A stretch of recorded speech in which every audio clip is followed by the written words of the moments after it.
10월 9일 금요일 새벽입니다. 사도신경으로 신앙 고백하시겠습니다.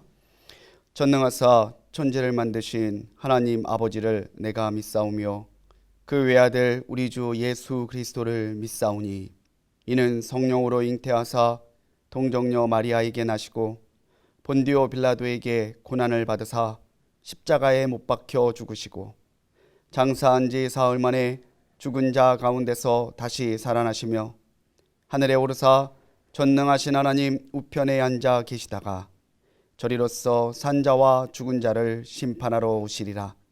성령을 믿사오며 거룩한 공회와 성도가 서로 교통한 것과 죄를 사하여 주시는 것과 몸이 다시 사는 것과 영원히 사는 것을 믿사옵나이다. 아멘. 오늘 이 새벽 하나님께서 우리에게 주시는 말씀은 창세기 23장 1절로 20절까지의 말씀입니다. 제가 받들어 있습니다. 사라가 127세를 살았으니 이것이 곧 사라가 누린 햇수라.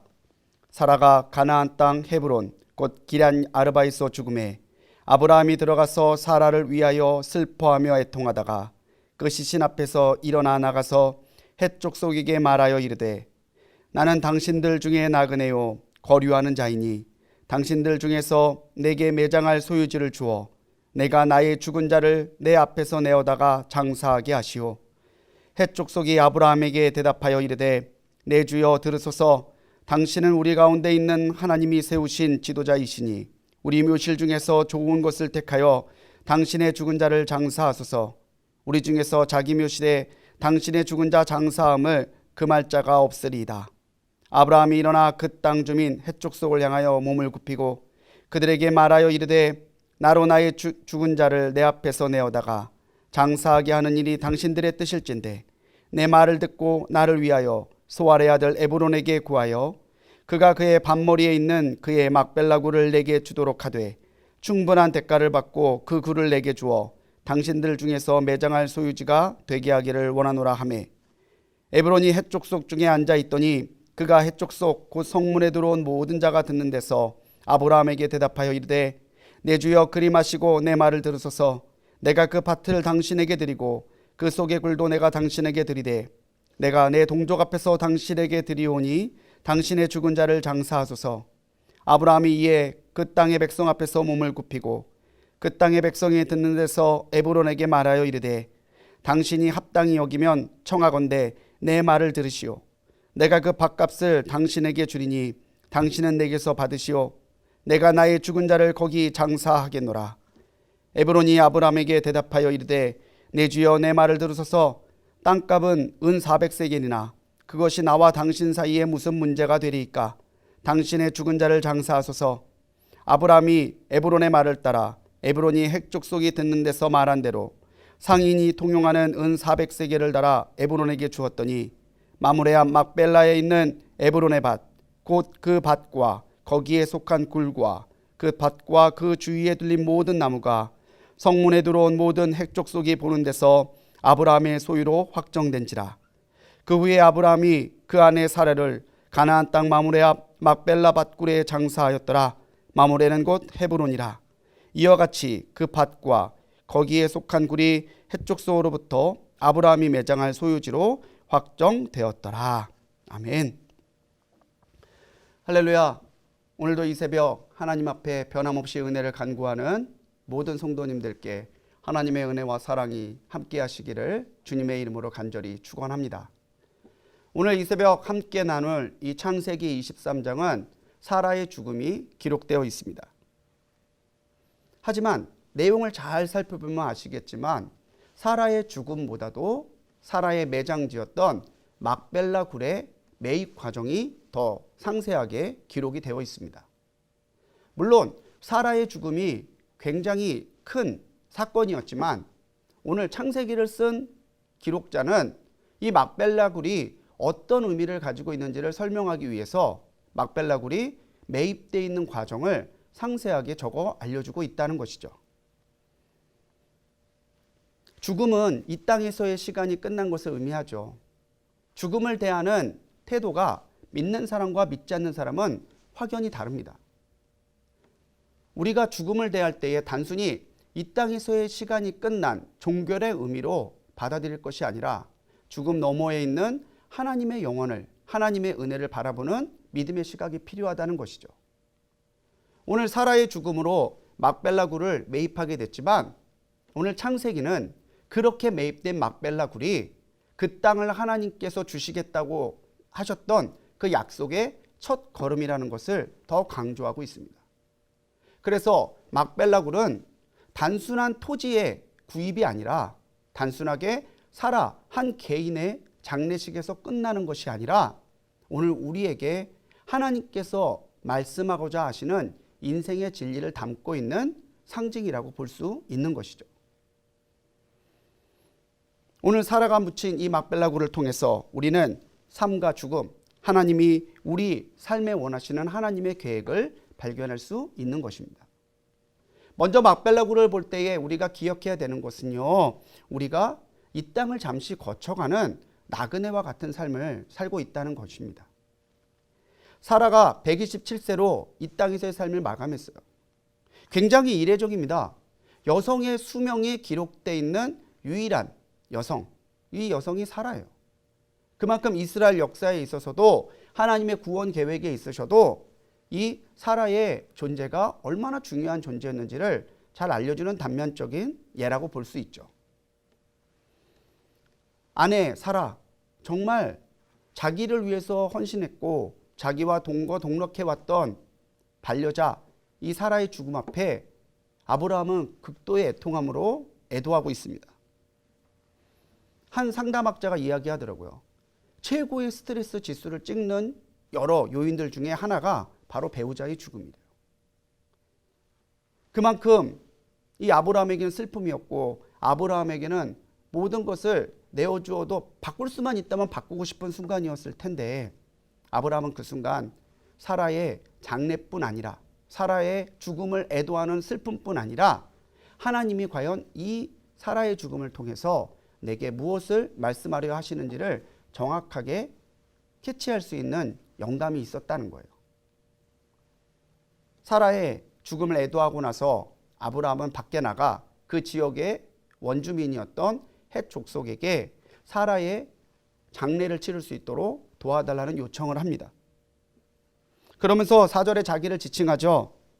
나는 나그네고 여러분 가운데 우거하는 자다. 아브라함의 겸손함을 말해주는 말이지만요. 우리가 그 말을 다른 각도에서 본다면 우리의 인생을 내려주는 또 다른 정의라고 볼 수 있습니다. 최희준 씨가 불렀던 하숙상에 보면 자, 인생은 나그네 길이잖아요. 우리가 일상을 살다가 잠시 레크레이션을 위해서 충전을 위해서 여행을 가면 그 여행지가 아무리 좋아도 돌아와야 돼요. 우리의 본향은 여기가 아니고 천국입니다. 아무리 이 땅에서 누리고 사는 것이 좋다 할지라도 오늘 밤이라도 하나님이 나를 부르시면 다 놓고 우리의 본향인 천국으로 돌아가야 된다는 거예요. 이 나그네라고 하는 말을 히브리 본문에서는 게르라는 말을 쓰고 있는데 이 게르라는 말은 머무르다 구르에서 파생된 말입니다. 그냥 머물러 있다가 가는 거예요. 아브라함과 사라의 삶은 그 자체가 굉장히 드라마틱한 삶이죠. 그래서 실제로 영화나 드라마로도 많이 제작됐던 것이 이 아브라함과 사라의 삶입니다.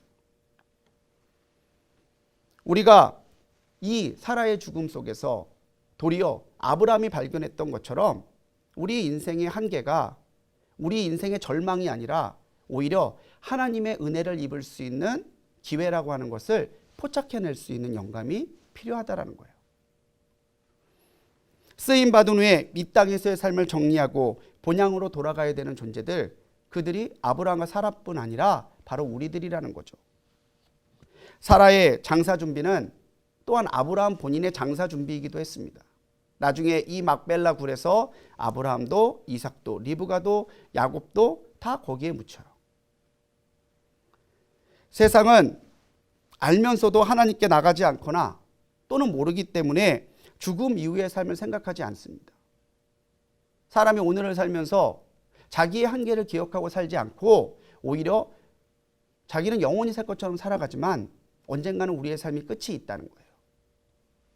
참된 본향을 하늘에 예비하셨기 때문에 오늘을 살면서 우리는 소망을 잃지 않고 하나님의 은혜를 사모함으로 바라보아야 된다는 것이죠. 오늘의 삶을 살면서 힘들거나 낙심해하지 마십시오. 또는 오늘의 삶에 하나님께서 주신 감사함과 소중함으로 살아가는 것은 옳지만 이 땅의 것에 하나님을 사랑하는 사랑보다 더 애착하지 마십시오. 다 언젠가는 두고 가야 될 것들이에요. 우리가 우리의 믿음을 포기하지 않는 한 우리에게는 하나님께서 예비하신 거룩한 초소가 있습니다. 이것이 천국의 소망이죠. 우리는 이 땅에서 나그네요 우구하는 자일 뿐입니다. 땅의 것들, 아침 한개와 같이 사라져버릴 것들에 매이는 것이 아니라 하늘에 영원한 것을 소망하며 사는 우리 성도님들이 되시기 바랍니다.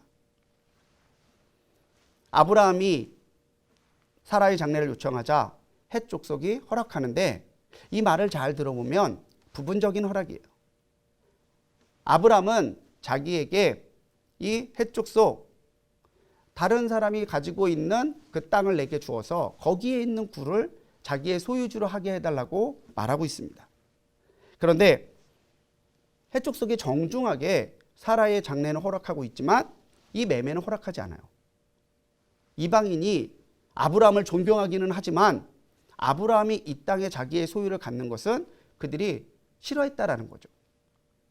하지만 7절에서 보면 아브라함은 겸손하게 몸을 굽혀 재차 매매를 요청하면서 에브론의 밭을 구입하게 해달라고 요청합니다. 중가를 받고 정해진 가격 줄 테니까 이거 내가 살 수 있도록 해달라는 거예요. 이것은 아브라함이 땅에 대해 괜히 구설수가 생기는 것을 미연에 방지하고요. 동시에 그 땅을 자기와 자기의 후손에게 주시겠다고 하셨던 하나님의 약속의 근거지로 삼으려고 하는 원대한 계획이 숨어 있다는 거예요. 이러자 에브론이 지명됐잖아요. 자기가 지명되니까 이 틈을 봐서 자기의 이익을 추구하려고 합니다. 호의를 가장해서 이익을 챙기려는 거죠. 아브라함에게 밭뿐만이 아니라 이 막벨라 굴뿐만 아니라 그 밭과 주변의 산지도 드릴 테니까 거기다 장사하라고. 언뜻 보면 굉장히 호의 같아요. 그런데 그 당시에 과세제도, 세금제도를 보면요. 땅 주인이 모든 것을 관리하고 내게 되어 있습니다. 그러니까 막벨라 굴만 주면 여전히 그 굴 주위의 땅의 세금을 에브론이 내야 되는데 모든 동족들이 아브라함에게 호의적인 것을 보니까 이 기회에 굴과 땅까지 다 넘겨버리려는 거예요. 그럼 자기는 이익은 이익대로 얻고 세금은 내지 않아도 되는 거죠. 그러면서 15절에 계속해서 아니라고 그러다가 그 땅의 값이 400세겔인데 당신하고 나 사이에 그게 뭐 문제가 되겠습니까? 은근슬쩍 자기가 받고 싶어하는 가격을 제시하고 있습니다. 이 400세겔, 한 세겔은요 11.5g이에요. 그러면은 전체로 400세겔 하면은 4.6kg의 은이 되겠죠. 다른 말씀을 보면요. 사무엘하 24장에서 다윗이 속죄제를 드리기 위해서 아라우나의 타작마당을 사는데 그때 50세겔 주고 샀어요. 열왕기상 16장에서 오므리 왕조를 열었던 오므리가 수도로 사마리아를 건설하기 위해 그 산지를 구매하는데 그 사마리아 산 전체의 가격이 6,000세겔이에요. 그렇게 놓고 본다면요. 아브라함 시대에 굴 하나 그 주위에 밭 가지고 400세겔을 받겠다는 것은 엄청난 폭리죠. 그런데 아브라함이 그 장사 속을 모르겠습니까? 그런데도 아브라함은 군말하지 않고 상인이 통용하는 은 400세겔 그 당시의 중가를 주고 그 밭을 삽니다. 막벨라 굴은 아브라함의 소유가 되었고요. 거기에서부터 하나님께서 이 땅에 하나님의 백성을 일으키고자 하시는 계획이 시작이 되는 거예요. 아브라함은 은이 아니라 약속을 바라보고 있다는 것이죠. 이것이 무엇을 의미하겠습니까? 믿는 사람들은 하나님의 약속을 바라보는 믿음과 지혜로 세상을 살아가야 된다는 거예요. 세상은 모략과 계산으로 성도들을 대해요. 어떻게든 자기가 더 이익 보려고 하고요. 그 가운데 속임수를 쓰기도 하죠. 그런데 믿는 사람들은 계산으로 모략으로 세상을 살아가는 사람들이 아니라 아브라함처럼 지혜로 믿음으로 하나님을 바라보는 믿음 가운데 살아가는 사람들이라고 할 수 있다는 것이죠. 주님의 은혜를 받고 최선의 노력을 하십시오. 그리고 우리의 마음이 자꾸 이익에 뺏기는 것을 경계하십시오. 하나님이 내게 주신 약속이 무엇인가 분별하고 하나님이 오늘 내 삶에 주신 뜻이 무엇인가를 분별한다면 그 당시에 하나님의 뜻대로 행하는 것이 손해일 것처럼 보일 수도 있지만 나중에 결과를 보면 은혜를 택한 사람이 승리하게 되어 있다는 거예요. 세상의 계산, 세상의 모략이 아니라 하나님의 약속, 하나님의 법을 바라보며 살아가는 우리 성도님들 되셔서 하나님이 기뻐하시는 방법으로 세상을 살아가고 세상과 맞서는 성도님들이 되시기 바랍니다. 이제 막벨라 굴과 주위 밭 모든 수목들은 아브라함 가문의 소유가 됐습니다. 18절에 분명하게 나오죠. 아브라함의 소유로 확정된지라. 그들은 굴 하나 넘겼다고 밭 하나 넘겼다고 생각할지 모르겠지만 하나님은 이미 거기에서 시작하셔서 그 땅 전체를 아브라함과 그 후손에게 주시겠다고 다시 한번 그 계획을 보여주시고 이제 땅의 소유가 확정됨으로 하나님의 계획도 역시 확정되었다는 것을 창세기의 기자는 말해주고 있는 것이죠. 히브리인, 우리가 히브리인이라고 이야기하죠. 히브리인은요, 강을 건너왔다는 뜻이에요. 본래 그 땅의 거주민들이 이방인을 차별하여 부르는 말입니다.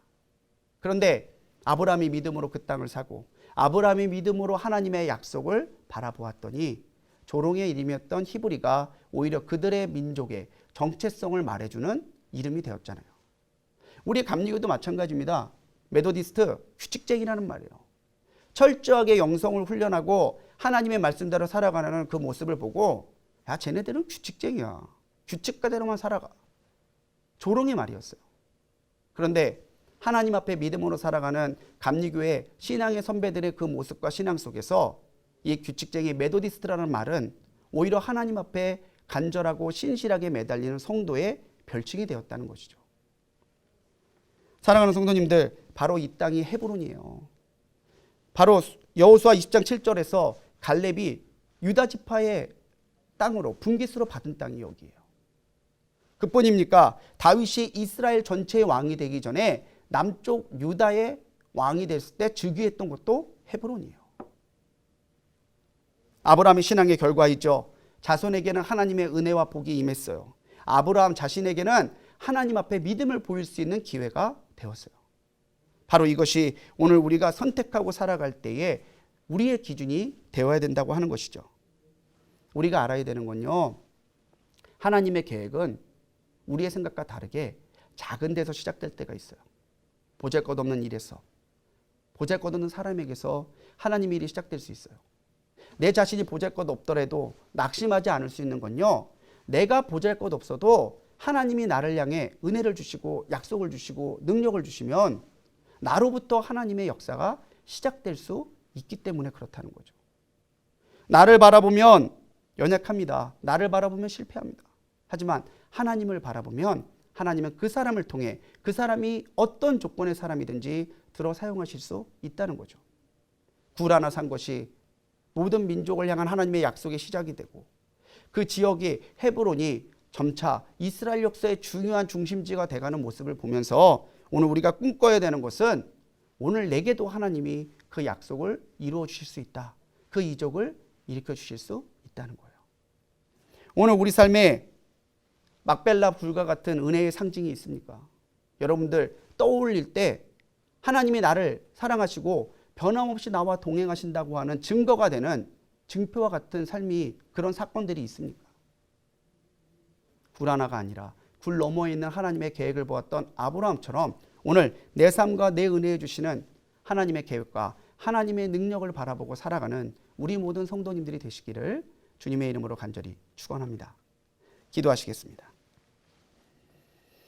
사랑의 하나님, 오늘도 나그네와 같이 이 땅에서 살아가는 우리를 긍휼히 여겨 주옵소서. 비록 눈에 보이지 않고 그때를 알 수 없지만 우리에게도 아브라함의 믿음과 인내를 주셔서 계산과 모략이 아닌 믿음과 지혜로움으로 나가게 하여 주옵소서. 막벨라 굴에 담긴 하나님의 약속을 바라보았던 아브라함처럼 우리도 우리 삶에 하나님께서 주시는 약속의 증표를 허락받게 하시고 그 약속 붙들고 살아가게 하옵소서. 예수님의 이름으로 간절히 기도합니다. 아멘. 하늘에 계신 우리 아버지여, 이름이 거룩히 여김을 받으시오며 나라의 마오시며 뜻이 하늘에서 이룬 것 같이 땅에서도 이루어지이다. 오늘날 우리에게 일용할 양식을 주옵시고 우리가 우리에게 죄 지은 자를 사하여 준 것 같이 우리 죄를 사하여 주옵시고 우리를 시험에 들게 하지 마옵시고 다만 악에서 구하옵소서. 대개의 나라와 권세와 영광이 아버지께 영원히 있사옵나이다. 아멘.